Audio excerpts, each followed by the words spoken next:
Oke, selamat malam semuanya. Ini FTK edisi 25 Februari 2024. Seperti biasa, malam ini kita akan berikan update market IHSG dan juga membahas saham-saham yang masuk, ide-ide dari Bapak Ibu semua yang ada di kolom komentar. Tidak banyak, ada beberapa ya, inilah yang kita bahas di FTOK malam ini.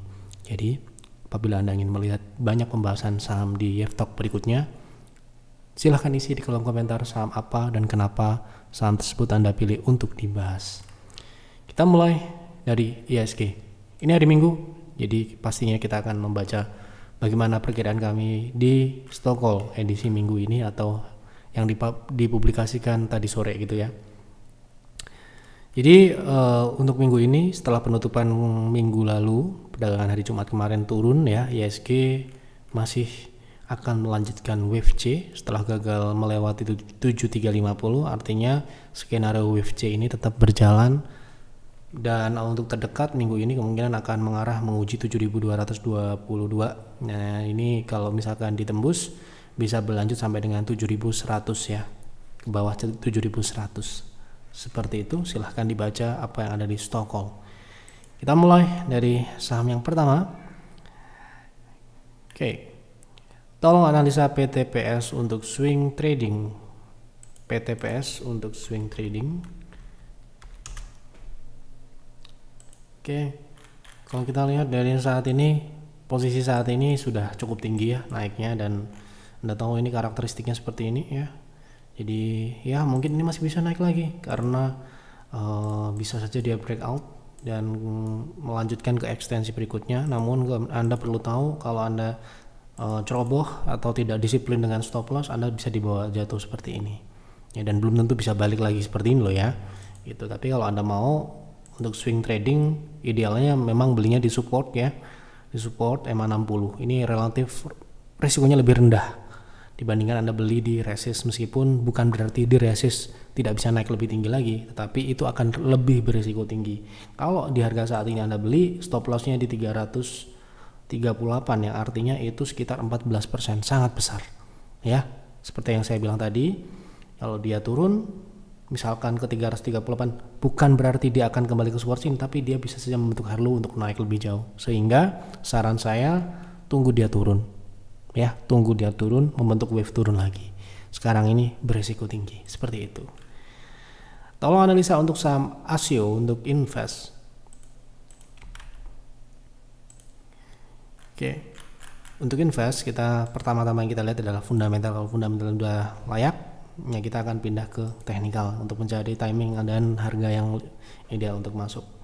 ASIO ini sendiri IPO di tahun kemarin ya. Oke, kita lihat IPO-nya di harga berapa dan bagaimana progresnya, kinerja fundamental apakah sudah bisa dilihat atau belum. Ini Juli 2022, artinya sudah lebih dari 1 tahun. Nah, yang perlu kita lihat adalah kinerja 2023 ya. 2023 seperti apa? Apakah lebih baik dari sebelum atau sesudah IPO atau lebih buruk gitu ya. Kalau kita lihat dari kinerja terakhir di kuartal ketiga, dia pertumbuhannya cukup signifikan, 215% untuk revenue, kemudian operasionalnya 927%, dimana di periode sebelumnya dia cuma membukukan laba operasional 7 miliar dan tiba-tiba naik menjadi 68 miliar ya. Ini satu yang sangat baik, namun kita perlu cek apakah ini bisa berlanjut secara berkelanjutan atau hanya pada tahun-tahun tertentu atau waktu tertentu, sehingga ya pertumbuhan yang sangat signifikan itu bisa menjadi sebuah anomali ya. Kalau misalkan ada tiba-tiba drop ya, itu bisa terjadi juga gitu ya. Makanya ya kalau kita bicara pertumbuhan baik itu bukan selalu yang sangat besar, tetapi pertumbuhan yang berkelanjutan dan organik. Ya, pertumbuhan yang organik itu laba yang dihasilkan memang 100% berasal dari kegiatan operasional atau sistem mereka, sistem bisnis mereka, bukan dari jual aset atau divestasi yang nantinya tidak berulang di waktu mendatang ketika setelah kita invest. Karena kita melihat sekarang kita belum invest, kita perlu melihat bagaimanakah ke depannya gitu ya. Kalau kita lihat dari sementara ini, kami agak curiga dengan pertumbuhan ini bagus, tapi kita kok ini sangat signifikan. Namun ya memang bisa aja seperti itu. Maka mungkin untuk saat ini Anda bisa mulai invest, tapi saya lihat ini perlu tidak bisa terlalu besar. Pertama karena memang kinerjanya belum bisa di tracking secara mendetail dan jauh. Ini mungkin sifatnya juga jangka pendek ya, siapa tahu, dan ini juga market capnya juga relatif kecil, 1 triliun. Jadi ya kalau misalkan secara teknikal kami merasa saham ini juga dalam tren naik seperti yang terjadi di fundamentalnya, dan kemungkinan dia akan bisa melewati level tertinggi terakhir di 322. Jadi ya kalau masuk di saham ini mentok-mentok 5 PV ya kalau di kita, karena memang pertama secara fundamental masih sedikit data yang bisa kita lihat dan kita olah. Kedua memang secara size memang kecil, relatif kecil. Oke, seperti itu. Baik, tolong bahas saham GTRA untuk jangka menengah. GTRA untuk jangka menengah berarti untuk trend following gitu ya, saya artikan seperti itu. Tidak bagus untuk jangka menengah, saham baru, dan seperti Anda lihat ini tipikalnya adalah swing agresif ya. Untuk jangka menengah ya ini sekarang ini dia lanjut downtrend. Setelah dia breakdown untuk jangka menengah loh ya, untuk jangka menengah mungkin dia akan turun ke angka 60 ya. Nah, untuk jangka menengah, untuk jangka pendek mungkin dia akan retest 166 sebelum turun lanjut ya. Seperti itu. Nih, jadi resistnya ada di 160-an, kemudian target turun, wave turunnya ini seharusnya di 62. Sekarang harga di 129. Seperti itu. Untuk jangka menengah tentunya tidak cocok secara karakter dan juga tren-trennya turun ya. Bisa tolong analisa cuan untuk trading. Oke, kita lihat cuan.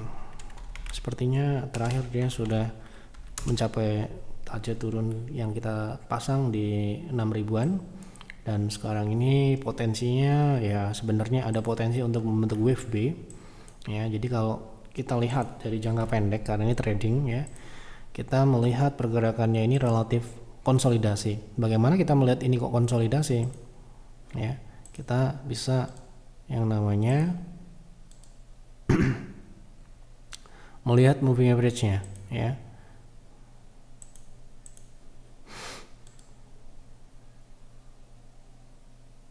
Nah, Anda lihat ya di sini dia mendatar.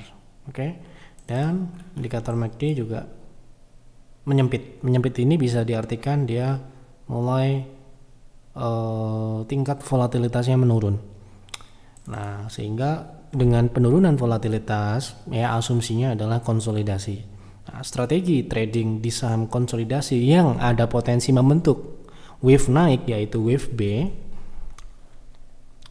berarti tetap selama dia tidak breakout dari resisten konsolidasinya yaitu di 8075, Anda bisa menunggu saham ini di area support terdekatnya yaitu di 6500 ya, dengan stop loss di 5900 ya. Jadi itu adalah area beli. Nah, kalau misalkan wah katanya Jeff nunggu di bawah tapi nggak turun-turun, justru malah naik, sekalian tunggu dia breakout ya, karena di sini di area abu-abu atau white MC area. Jadi nggak bisa kita beli di sekarang ini karena ini probability-nya kurang dari 50% untuk kita berhasil gitu ya. Nah, kalau breakout dari 8075 artinya dia ada peluang untuk membentuk wave B. Berapa peluang wave B-nya? Yang terdekat di 0,3 itu di 9175, kemudian yang kedua yaitu di 10800. Seperti itu. Pak, bahas SMGA secara teknikal. Oke, untuk ini saham baru juga ya, teknikalnya masih belum lengkap ya secara indikator, secara pattern, dan juga mungkin trennya ini pun juga ya trennya turun ya, tetapi ini kemungkinan sedang membentuk high low ya. High low ini secara teknikal dia setelah breakout dari 0,3 artinya dia ada potensi untuk lanjut ke level selanjutnya yaitu di 105 hingga maksimal di 116. Seharusnya idealnya dia akan membentuk lower high ya, atau level tertinggi yang lebih rendah yaitu di area 105 sampai dengan 116. Jadi untuk trading mungkin masih bisa dengan stop loss di 95-94. Bahas ALII, apakah bakalan kayak ADMR? Bakalan ADMR tuh bakalan yang seperti apa? Gitu ya. Jadi ini perlu diperjelas. Ya, apakah fundamentalnya, apakah teknikalnya, apakah jangka pendek, apakah jangka panjang ya. Jadi ini kita nggak bisa, ini akan seperti misalkan saham bank digital bisa, apakah ini akan seperti bank BCA BRI ya, kita nggak bisa seperti itu ya. Jadi kita harus jelas clear dulu apakah yang Anda pertanyakan ini terkait fundamentalnya, apakah teknikalnya, gitu loh. Jadi kalau tanya itu yang jelas, supaya yang jawab itu nggak bingung. Oke? Jadi memang harus seperti itu konsultasi itu, nggak boleh kayak ini bagaimana, itu bagaimana, tanpa menjelaskan apa yang Anda ingin pertanyakan. Ya. Jadi konsultasi itu kan harus jelas.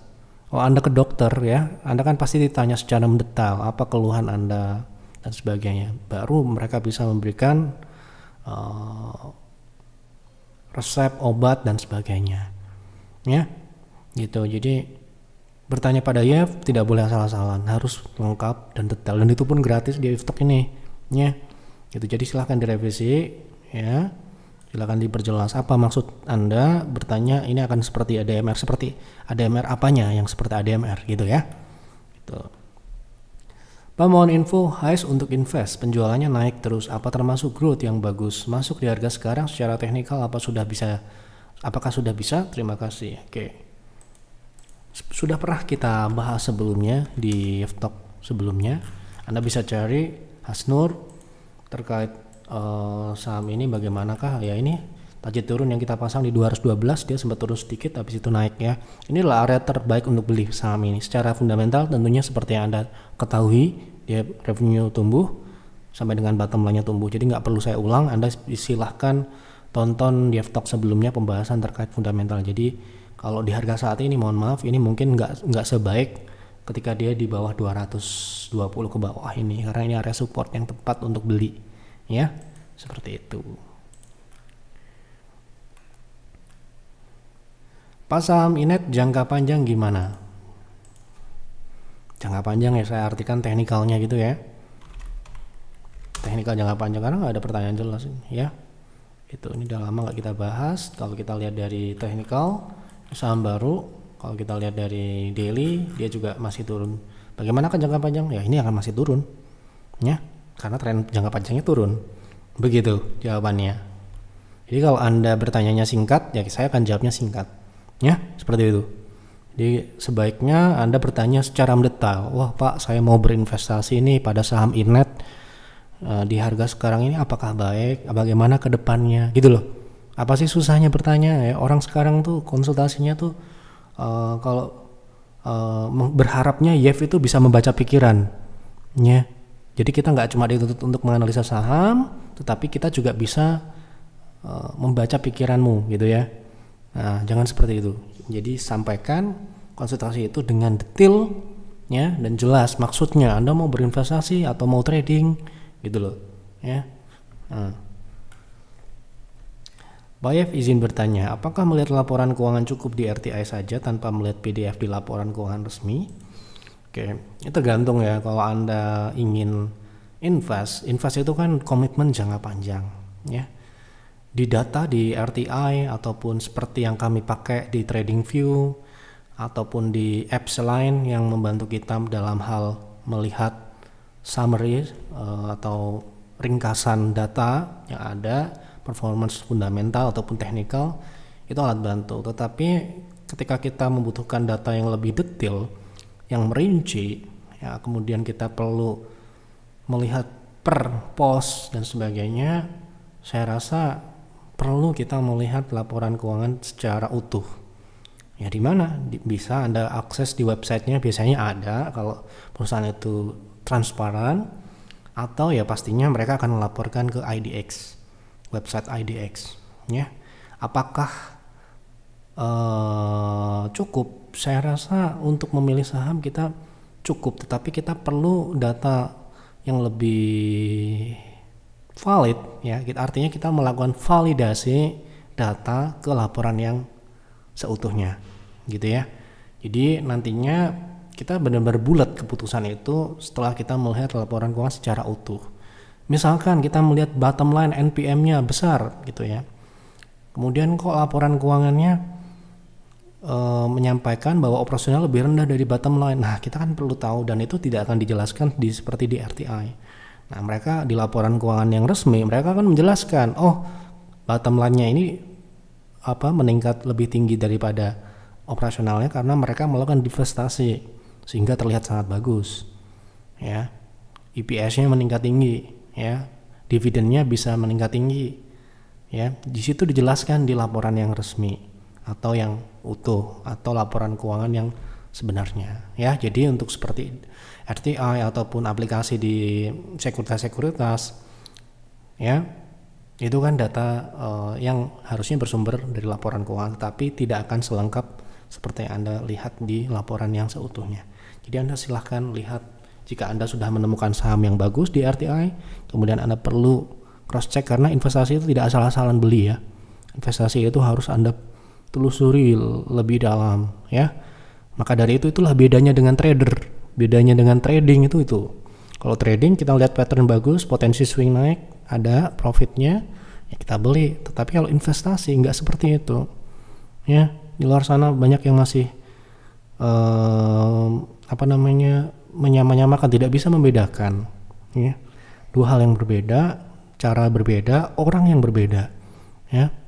Kami pun di YEF ya, orang yang pegang peer itu pun berbeda dengan peers, sama-sama investing tapi spesialisasinya mereka berbeda begitu misalkan. Maka dari itu pertanyaan yang seperti ini saya rasa ini sesuai dengan kebutuhan. Kalau Anda mau investasi itu serius ya, Anda harus cross check secara mendalam bagaimana dia punya laporan keuangan, dan tidak berhenti sampai situ. Anda bisa lihat bagaimana produk mereka berkompetisi ya. Anda lihat data-data statistik yang ada di internet sekarang ini, sangat mudah mendapatkannya gitu ya. Oke. Halo Pak Yev, di menit 208 PV itu apa? Bagaimana menentukan PV yang ideal? Pengen tahu apakah PV itu sama seperti money management yang saya terapkan. By the way, soal money management, saya selalu memperhitungkan harga beli, harga jual, harga stop loss, dan risk per trade. Ya, PV itu adalah portfolio value per saham. Jadi misalkan di PTR itu kan maksimal beli 15 PV. Artinya apa? 15 PV itu adalah persentase dari total 100%. Total kan pasti 100%. Kita nggak pernah merekomendasikan menggunakan trading limit ataupun margin ya. Jadi ya 100% 100 PV itu kami anggap adalah modal kita sendiri. Jadi misalkan ada rekomendasi buy saham X 5 PV, berarti adalah 5 PV. Jadi ada batas maksimal 15 PV. Misalkan kita beli, kemudian saham yang kita beli biasanya kan turun. Tetapi turun masih di atas stop loss, kita bisa menambahnya sampai dengan 15 batas maksimal yang ada. Tidak berhenti sampai situ, di PTR Anda akan mendapatkan informasi yang lebih detail lagi, yaitu lot. Misalkan sebuah saham ini hanya bisa dibeli per member itu 100 lot ya. Artinya kalau misalkan 5 PV kita setara dengan 500 lot, berarti kita perlu melakukan pembelian 5 kali. Jadi jatah-jatah per member itu sudah kita alokasikan bahkan ya. Supaya apa? Semua kebagian yang sedang bisa transaksi. Kan nggak semua orang bisa dimonitor. Nah seperti itu ya. Jadi itu sebagian dari money management. Money management itu sendiri sebenarnya ya tidak hanya itu ya, tetapi kita juga manage cash on hand ya. Seperti misalkan PTR sendiri dalam 2 tahun terakhir ini hanya menggunakan 50% dari buying powernya ya. Itu ya tentu saja akan berubah-ubah sesuai dengan kondisi market ya, karena kita menerapkan strategi yang dinamis ya. Jadi nggak, wah sekarang cash on hand-nya 50 PV, mungkin saja minggu depan bisa berubah jadi 75 kalau marketnya sedang seperti turun atau cenderung peluangnya lebih rendah ya. Mereka akan biasanya advisor akan menginformasikan update IHSG dan mereka akan menaikkan level cash on hand dan sebagainya. Jadi nggak cuma beli saham ini berapa banyak, tapi Anda akan diberitahu informasi cash on hand yang harus Anda pegang di waktu sekarang ya. Pak Yev, sebelumnya saya ikut beli trading Adro di PTR tahun lalu di harga 2100, terus sempat naik ke 2800, saya jual profit separuh. Sekarang turun lagi Pak Yev. Bagaimana view Pak Yev Adaro ke depan? Apakah akan nyungsep lagi? Ya mungkin saja. Karena ya seperti Anda lihat kinerja fundamentalnya kan memang akan jelek. Ya. ITMG sudah melaporkan, sebentar lagi kemungkinan Adaro juga akan melaporkan, dan ini juga termasuknya belum turun loh. Belum turun termasuknya. Ya memang turun tetapi belum pada klimaks penurunan. Artinya jangan kaget kalau ada orang yang nggak mau melakukan ya evaluasi dalam berinvestasi, mereka masuk ke komoditas seperti Adaro atau ITMG, kemudian mereka kepala batu atau ngeyel, ya kemungkinan mereka akan dibawa turun. Itu sudah terjadi sejak kami ya mungkin 15 tahun yang lalu, ketika waktu itu bumi itu primadona, saham bumi itu primadona ya. Wah, banyak sekali itu yang nyangkut di 2013, 2014 itu sampai stres ya, karena ya mungkin Adaro beda ya dengan Bukri, saham-saham Bakri, tetapi ya menurut saya siklus dari saham komoditas itu ya hampir sama gitu ya. Kalau kita belinya ketinggian kemudian kita nggak sadar, kita nggak melakukan evaluasi, oh secara fundamental ini seperti ini kondisinya sekarang, ya itu akan kejeblos ya. Sehingga kalau kita dulu beli, sebentar saya cek dulu ya, karena saya ini kan PTR ini kan banyak tradingnya, nggak mungkin saya ingat satu persatu gitu ya. Ya waktu itu kita beli Adaro di harga 2000 berapa lupa gitu ya. Nah ini beli bulan Juni, nggak cuma Adaro, waktu itu TMG juga beli di 22.000. Setelah kita beli ya tentu saja naik ya, tentu saja naik ya. Kita beli di bulan Juni itu 2023 ya. Ini ya di sini ya 2100 ya di bulan 5 Juni berarti ini ya. Setelah kita beli dia sudah naik nih ke 2600 ya. Kemudian sempat naik sampai dengan 2700. Anda nggak jual ya, berarti ya Anda menyanyiakan peluang gitu ya. Kalau kita lihat dari sini trennya sudah kembali turun ya. Setelah dia mematahkan tren naik yang ini, harusnya Anda sudah buang kiri ya, cut profit gitu ya. Ya Anda belum jual juga, ini ada kesempatan kedua. Kalau Anda tahan-tahan lagi, kemungkinan besar dia akan kembali ke modal Anda. Ya, untungnya Anda beli di harga yang bagus. Di 2100 itu ya relatif bagus lah. Ya relatif di bawah sini. Tapi kalau Anda biarkan saham ini tinggal menunggu waktu, ya dia akan turun sesuai dengan kondisi harga batu bara dan sebagainya. Ya tidak tertutup kemungkinan dia akan di bawah 2000 gitu loh. Jadi kalau tujuan Anda trading, ya ngapain juga hold lama-lama. Kalau udah profit udah cukup, nah Anda udah profit berapa persen ya. Anda beli di 2000, katakanlah 2100, Anda sudah dibawa naik ke 2700, itu 29%. Itu kan udah cukup ya gitu. Oke, sudah saya jawab semua apa yang ada di kolom komentar. Terima kasih untuk Bapak Ibu yang sudah memberikan ide, pertanyaan yang menarik untuk dibahas di talk malam ini. Silahkan isi kembali di kolom komentar saham apa dan kenapa saham tersebut Anda pilih untuk dibahas. Bagi Anda yang mungkin ingin berkonsultasi dengan advisor saya, silahkan chat di Telegram. Bagi Anda member PTR, Peer dan Peers, sesuai dengan layanan tentu saja. Kalau Anda member PTR, Anda konsultasinya trading. Kalau Anda member Peer atau Peers, ya konsultasi terkait investasi. Itu saja dapat kami sampaikan di talk malam ini. Mohon maaf apabila ada kekurangan atau kesalahan dalam penyampaian. Selamat malam dan selamat beristirahat.